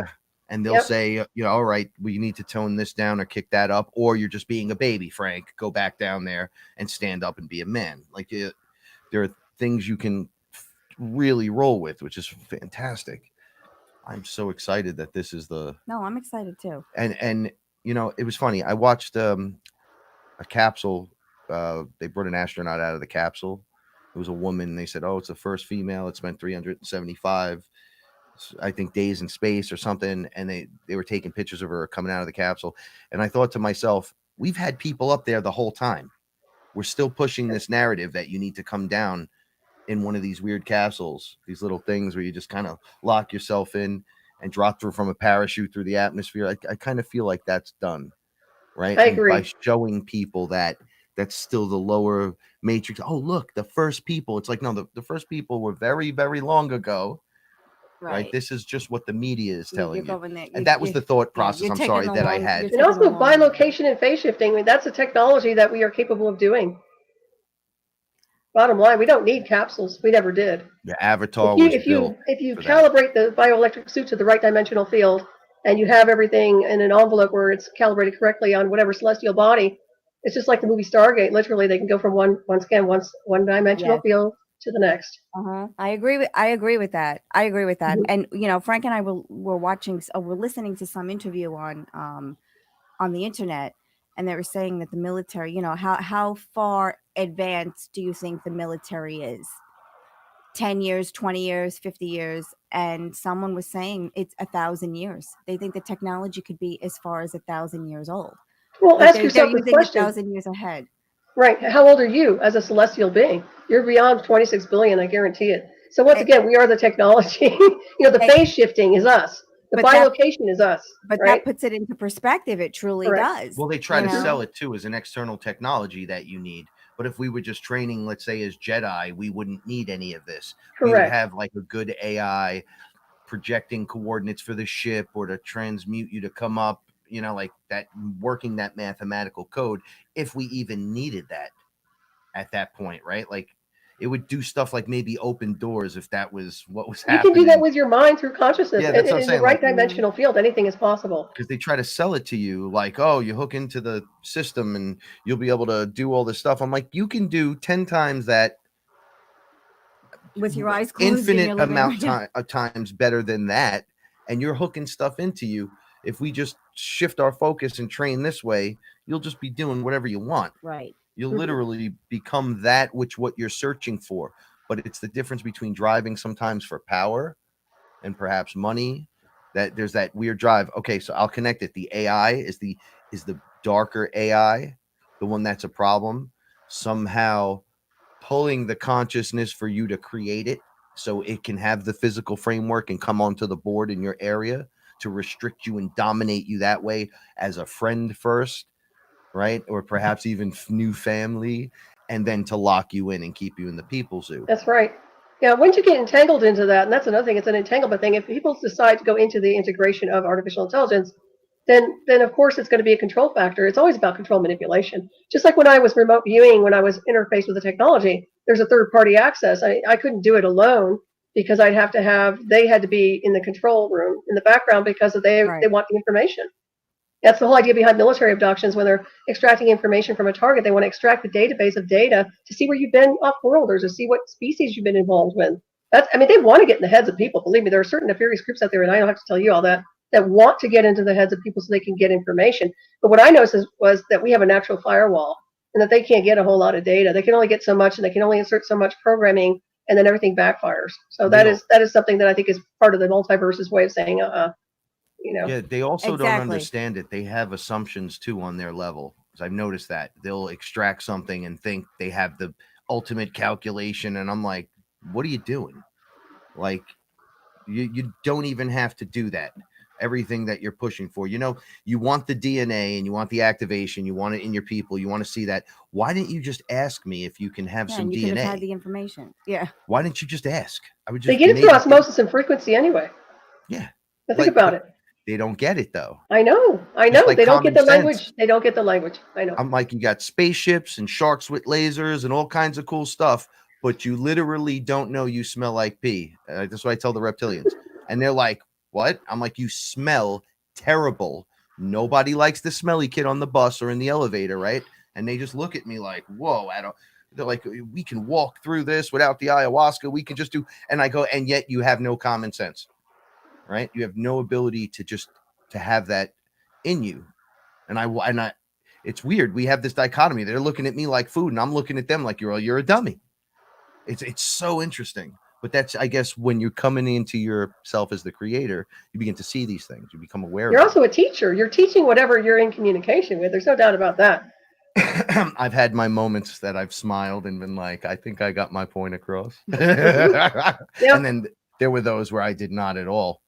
Another question, Lexi Blue asks, are these energies going to wipe out the false AI god so it can't deceive us anymore? And once again, yes, that's true. The true space-time configuration with the true ascended machine technology will overlay and terminate the linear AI. Yes, in my opinion, yes.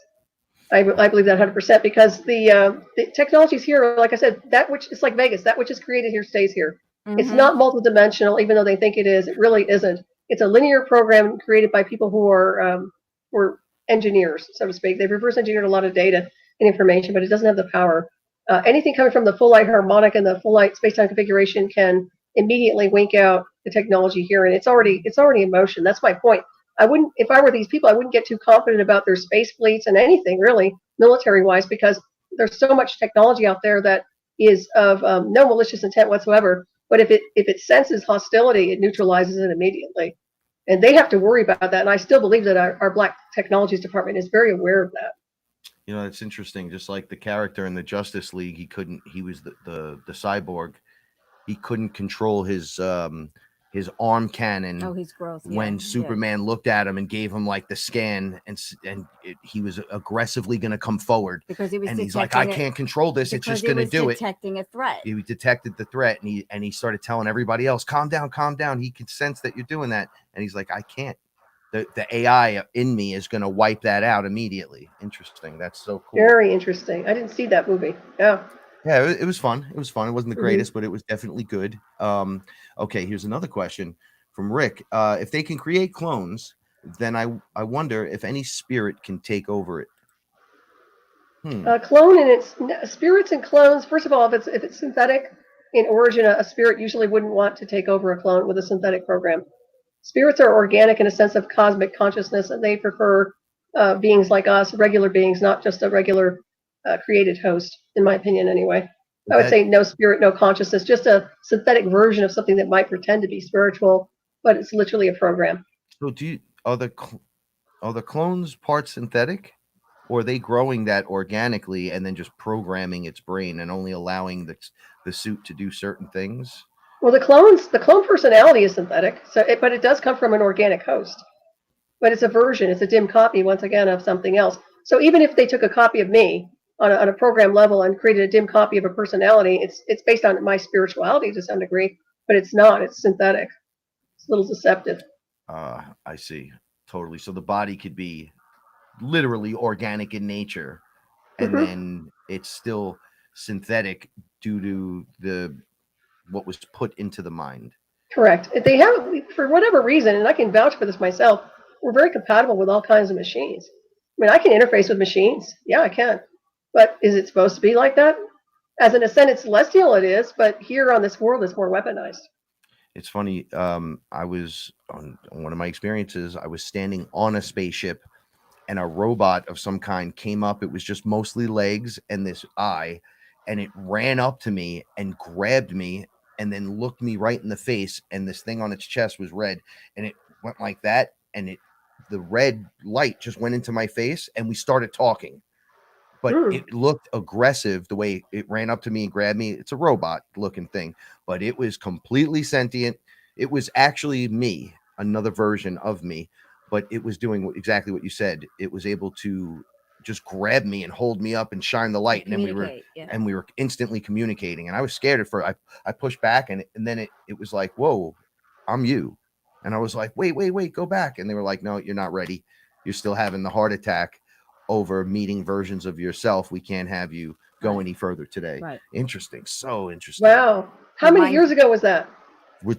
All of my stuff has taken place within the last 4 years. 10 years. Oh my gosh. 10 years. Wow. Yeah. Really? Yeah, because we've been but through this ayahuasca stuff is just 5 or 6 years. Then it's not 4 years, 5 or 6 years. 2015. 2014 for you. You're fast forward.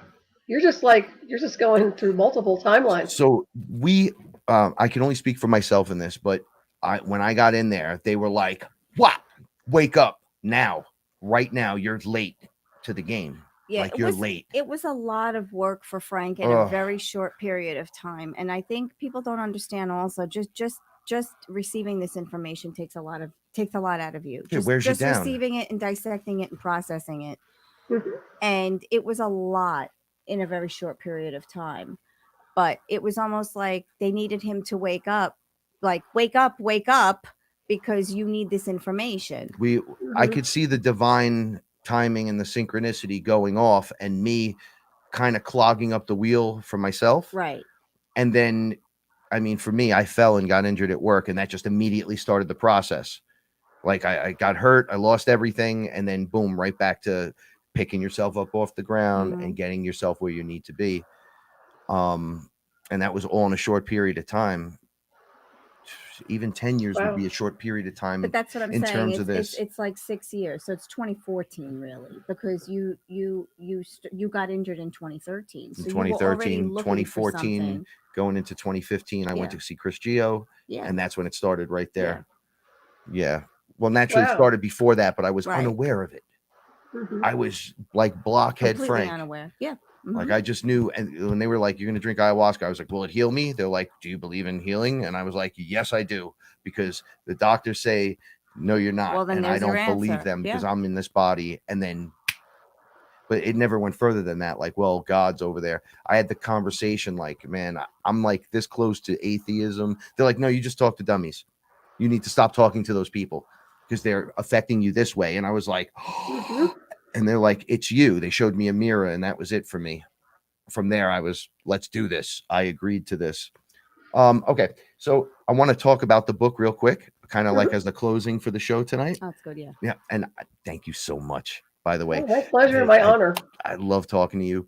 The audience loves it. The Fearless family. Shouts to the Fearless family. And by the way, Lexi, she asked a quick question. How long do you think Ashtar Command will allow Elon Musk to keep his Starlink satellite system up? Well, that's a good question there. I have no idea, but I'll tell you point blank that the correct space-time configuration will wink out all those satellites. So I Anything wouldn't that's get too comfortable with any of this technology if I were them. yes, anything that's not supposed to be there won't be there. Yeah, Yep. see, Right. I'm letting go of all the stuff that I have. Oh, will this turn into that? And will this person do this in politics? And will this person do that? Really, I just literally don't care. Because that I just No. stepped out of it. You get stuck Yep. in that minutia, right? So you're getting stuck in the logistics of Well, it. people worry. There They're you like, go. what do you think about this? And I'm not snapping. I'm like, well, I have no thought on it. I really don't care because that's the play. Right. That's all scripted out and being Right. played. I'm not scripted out. Right. Right. I change the play at any time Mhm. to suit the Game part changer. that I Yep. want to play. Yeah. Yeah. They say children do it the best, right? You have 10 kids and 9 of them already said, yo, we're playing cops and robbers, right? And then the 10th kid shows up and goes, yo, can I play? And they go, no, there's no room for you. It's already been written in. And the kid goes, no, that's all right. I'm the mayor. And I'm telling you right now, you better go catch the robbers, and writes himself right into the play. Right. And then the kids all go, oh, it's the mayor, right? Like everyone's convinced. But that's how our world works, right? It is. It's true. The government tells you exactly how to live, and you try to fit into this box, and you try to live your life according to how they tell you should do it, and you're resisting it, and your body is resisting it, and everything in your world is resisting it. But yet you're like, well, this is how it's supposed to be, and I have to eat eggs for breakfast, and I have to have orange juice in the morning, and I have to have balanced meals. And Yep. people can't live. We can't live like that anymore. Right. It's non-productive. It's a carousel that never stops. Literally. It is. It's ridiculous. Like I'm talking to Frank. Why do we still live on a 9 to 5? Like, why is work still on a 9 to 5 basis? Yeah. Like, why do we still operate between the hours of 9 a.m. and 5 p.m.? There's 24 hours in a day. If my optimal time to work is midnight to 8 o'clock, why can't I be productive at from midnight to 8 o'clock? Why can't I go to a bank if I want to do something after 7 p.m.? Like why are we still trying making to fit it a bottleneck? Yeah. Square peg, round hole. Mhm. And you're like, come on, we're still doing this. Well, I think it's all breaking away now. But that's it. There's systems of control still. Silly things like that. I can't wait for traffic to be alleviated. Oh, please. You know how I feel about that. So Solaris, is this a continuation from one of the other books? No, actually, it's not. Even though it may sound a little bit like Transmutation through Ascension to some degree, that was my first book on Ascension. I do touch on Ascension and kind of do a recap a little bit, but no, this is really about the extraterrestrial intelligence. Alien intelligence is us. It's the extension of who we really are, that which most people are not aware of insofar as what, everybody's looking to the stars for the extraterrestrial. Right. However, the ET, the extraterrestrial alien intelligence is us. And this is one of the reasons we have had so much interference while we've been on the timeline is our celestial code and heritage, which we are entered onto the timeline with. So that's part of it. And stepping up into the galactic neighborhood is really becoming aware of that and the way we navigate through cosmic consciousness. Also, I talk about the alien blood and SPY SPYs. The alien blood is about the DNA code, not about the blood type, about the activation through frequency And then the SPYs with the psychological wars is all about the programming that people are subjected to while they're here that are not part of the equation of the space-time configuration that's correct. So once again, it's all about living in a world that's literally created as a construct and not created as anything connected to the true, real, intelligent, celestial design work. Talking about what we're dealing with right now on the timeline. That answers a few things. Oh, that was very clear. No, that ain't. And I'll send you a copy if you'd like to read it. I'm happy to send you some copies. Oh, please do. We would love that. Thank you. It's a quick read. I like to write so that it's not real thick. I'm not one for writing thick books, as you all probably figured out. It's a lot of data, not real thick, but a lot of information. And that's why I kept saying, I don't know how much more I can give people, because if they don't get this, I don't know what to say. Is it in story form? Like, it's not a story form. No, it's information. It just reads like fractals of data. Oh, it's wonderful. Oh, it's even better. I love that. Yeah. That's excellent. And it's for sale right now on Amazon, Kindle, and Correct. paperback. I have all links in the description down below. I ask everybody to go out and check this out. Yeah, please check it out. Buy the book. Yeah, look, the information's got to get out there no matter what. Yeah. I think they'll enjoy the read. I think it will help them on many levels of their divinity and also higher consciousness. Well, your audience is switched on anyway, but for regular people out there, they might have a struggle, but not for your group. How long does it take you to write one of these books? Well, this one took me a little bit longer, probably about over a year, because I was busy with other projects, and I had to break away for about 6 months, and then I got back into it. So it took, if I didn't have any interruptions, it would have taken me about 6 months or 8 months to do it. Do you do everything on your own? Yep. That's wonderful. That is wonderful. That's fantastic. Watching creators create and do their thing and getting it out there is the dynamics of the process is what's doing it too. Because now people are saying you should write the book, and then this person has theirs, and then this is happening, and I'm watching this explosion of wonder, and it's really great. And everyone has a piece of the puzzle. That's right. Right. Yeah, and it's like the I don't know, it's like this big council of light. We're all getting together and communicating data. Agreed. And reminding each other of our divinity, but also our cosmic heritage, sharing experiences. That's a huge thing. And also talking about some of the things tonight, like we've discussed. We had a fabulous conversation tonight. Yeah, this was excellent. Packed, chock full of information in here. See, I never know where the conversations go, and I like it that way. I had 15 minutes before the show, as soon as I said that thing outside, it was maybe 20 minutes before the show, I got a whole list of questions here. And as we were talking, I was just, some of them were just natural, and I was just checking them all. I'm like, there's the answers to the questions. So it's almost like we all agreed to this on the other side to make Frank feel good. He got organic. a little list just to keep him a little on track. But there it is. It's all just rolling out without you even needing it. That's the best part about all this. But I think that's great that you do that, because you do want to keep on. Well, it's important to me. Of course it is. You are all important to me. Every one of you is for every one of us that is activated, right? It's the nail in the coffin to the other guys that are just a real stick in the mud and been a pain in the ass since day one, right? So you want to hurt them, you want to get them back, you want to have revenge on that level. Be good to yourself. Love yourself. Take in some information. Find gain experience. information, and share information. Don't be afraid to experience it and become part of the journey, right? Read the books, get some knowledge, then go out and experience some stuff, and then report on it. Share that info, because I learn from everyone, even the guy that's completely lost. I learn from him as well. So it's time to really just bring it all around, get together, and have when the tide comes in, all ships will rise together, and we need to ride that wave like the Silver Surfer.